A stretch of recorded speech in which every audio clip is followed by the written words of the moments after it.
আমি নিজে কিতাবে পড়ছি কোন বান্দার একটি আমল কবুল হলো কিনা এটার প্রমাণ হলো ওই বান্দাকে আল্লাহ তাআলা এটা কবুল করিলে দ্বিতীয়বার পরের আমল পুনরায় তাকে ওই আমল করার তৌফিক দেয়।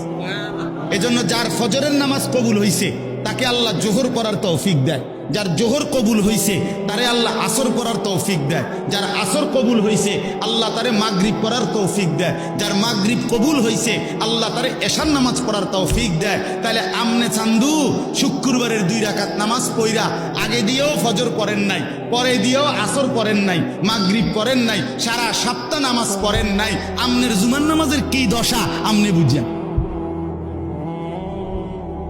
হ্যাঁ, কে বলছে?